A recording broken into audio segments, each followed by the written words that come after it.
Bonjour à tous. Aujourd'hui, je vais vous parler des feuilles. C'est d'actualité, on est à la fin de l'automne et pour beaucoup d'entre nous, on ne sait pas forcément quoi faire avec toutes ces feuilles qui tombent. Alors je vais vous donner une solution facile à mettre en œuvre et très très utile pour le jardin. Effectivement, les feuilles, c'est une réserve d'énergie. Alors, certains vont les collecter, les brûler. Ah, non, brûler les feuilles, c'est déjà pas du tout écologique. Et en plus, c'est gaspiller cette réserve d'énergie. Alors, comment peut-on l'utiliser d'une façon intelligente?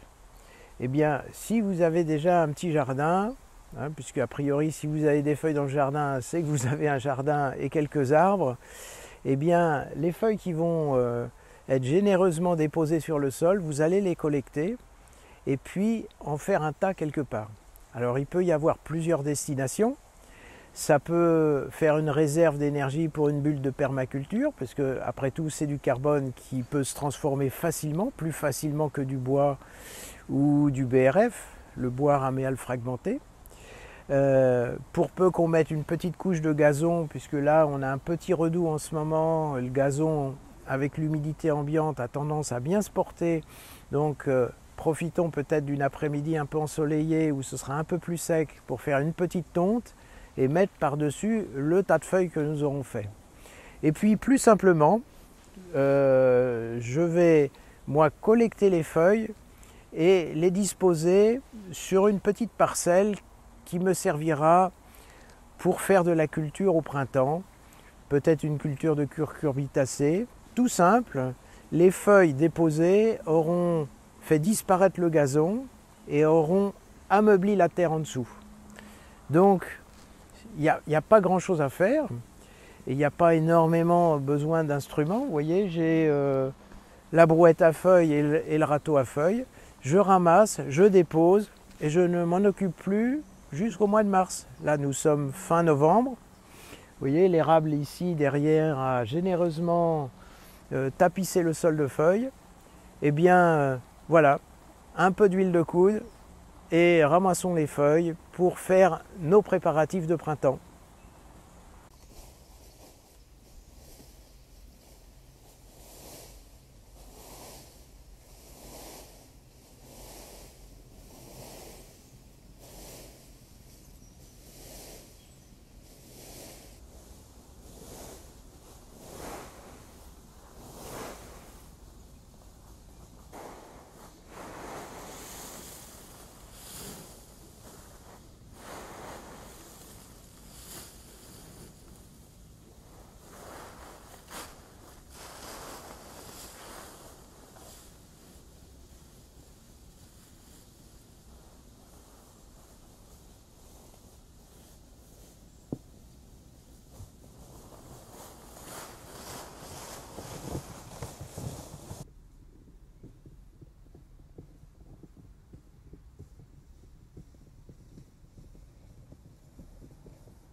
Alors je viens de faire une nouvelle tournée de feuilles, j'ai rempli ma brouette.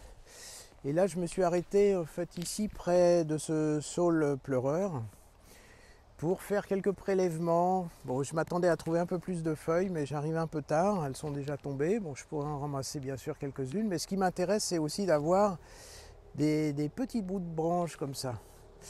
Parce que ça c'est très très intéressant au niveau de la composition de cet arbre qui fournit des auxines de croissance. Alors c'est très très utile pour les fruitiers. D'ailleurs je pense que je vous ferai une petite vidéo comment booster la croissance de vos arbres fruitiers. Mais ce n'est pas le sujet du jour. Donc là c'est un peu décevant. Je vais aller voir. J'ai un saule tortueux un petit peu plus loin dans le jardin. Je vais aller voir si je ne peux pas récupérer davantage de feuilles à cet endroit.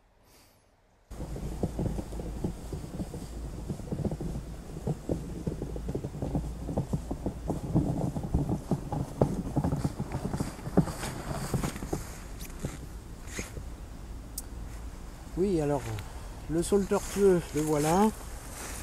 Effectivement, vous allez comprendre pourquoi son nom. Si vous regardez, vous voyez les branches, elles sont toutes tordues. D'ailleurs, cette histoire, il y a une petite... cet arbre a une petite histoire. C'est un ami qui m'a apporté il y a quelques années une branche à peu près comme celle-ci, vous voyez. Et j'avais pas le temps de la planter, alors j'ai fait un petit trou dans la terre, j'ai mis la branche et je me suis dit bon, on verra ce que ça donne. Et puis en fait voilà, ça a donné un arbre après quelques années. Apparemment il s'est bien plu à l'endroit où cette branche était plantée. Alors voilà ce qui est intéressant, vous voyez, c'est effectivement toutes ces petites feuilles.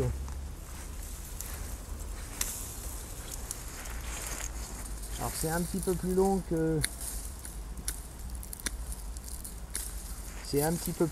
de ramasser les feuilles par terre. Mais voilà, s'il n'y a pas besoin d'en prendre beaucoup, je vais en prendre simplement quelques-unes.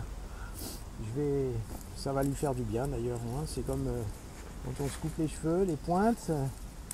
Voilà, on va prendre quelques échantillons de feuilles sur cet arbre, mélanger au reste, et ce sera intéressant parce que n'imaginez pas que toutes les feuilles ont la même valeur. D'un arbre à l'autre, vous n'aurez pas forcément les mêmes éléments à l'intérieur. C'est ça la diversité de la nature. Et n'hésitez pas à les mélanger. Alors ne prenez pas quand même les feuilles de laurière, hein. Le laurier c'est pas très intéressant comme feuille, ça il faut mieux la mettre de côté, mais sinon tous les autres arbres c'est bon. Et plus vous mélangerez de variétés, d'espèces d'arbres différentes, de variétés d'arbres différentes, et bien vous aurez davantage de minéraux, d'enrichissement de votre sol.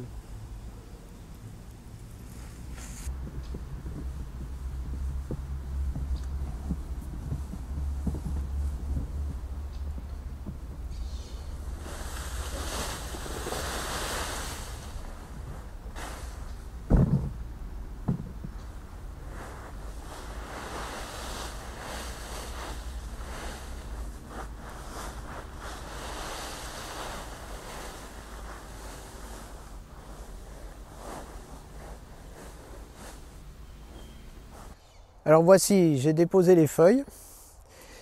Pour que ça fonctionne bien, il faut que vous ayez au moins 50 cm de feuilles. Si vous êtes en deçà, ça ne fonctionnera pas très bien. Ça ne va pas étouffer la végétation qui est en dessous. Si vous faites directement sur un gazon, il faut que vous ayez au moins 50 à 60 cm de feuilles, ce qui est quand même relativement épais. Et vous serez surpris, c'est de voir qu'au mois de mars-avril, eh bien, il restera peut-être une vingtaine de centimètres. Ça aura commencé à se dégrader et à travailler le sol en dessous. C'est l'intérêt. Alors ici, eh bien, j'étais sur une petite parcelle. Vous voyez, il y a encore de la paille. On voit de ce côté-là, il y a encore des résidus de paille parce qu'ici, on avait fait un petit peu de pommes de terre, un petit carré.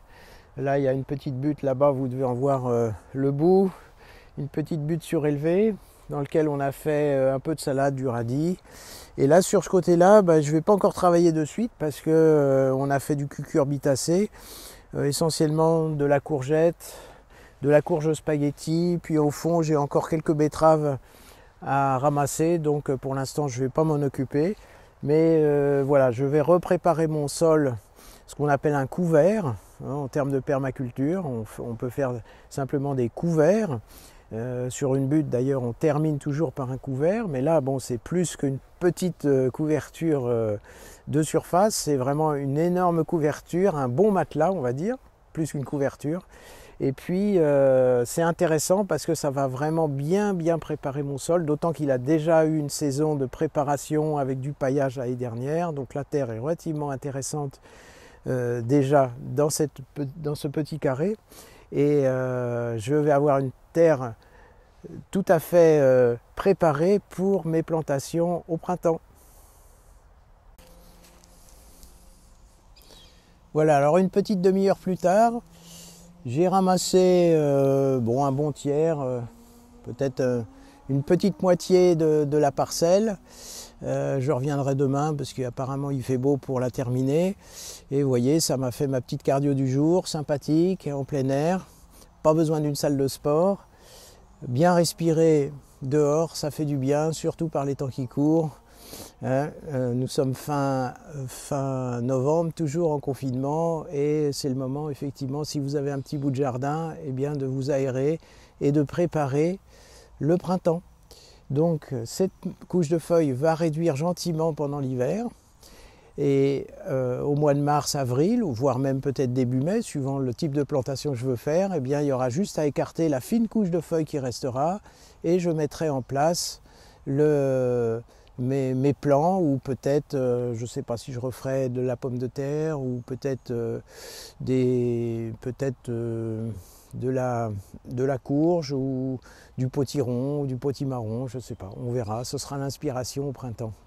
Voilà, et si vous avez des voisins qui ne savent pas quoi faire de leurs feuilles, eh bien, c'est l'occasion d'établir un contact, de dire « Ah, mais les feuilles, moi, si tu vas à la déchetterie pour les évacuer, eh bien, je les prends. » Et voilà, vous faites un petit essai, il n'y a pas besoin d'une grande surface, quelques mètres carrés dans un endroit du jardin, eh bien, vous commencez à avoir une toute petite résilience alimentaire en produisant vos propres légumes. Voilà, c'est ça l'intérêt, à mon avis, d'être en accord avec la nature, c'est d'utiliser la ressource au plus près. Les feuilles étaient là, elles se sont déplacées de quelques mètres et pour venir gentiment travailler mon sol ici pour moi, et j'en aurai vraiment un grand bénéfice au printemps pour mes cultures. Ça apporte en plus plein d'éléments au niveau du sol, et au printemps, quand je vais regarder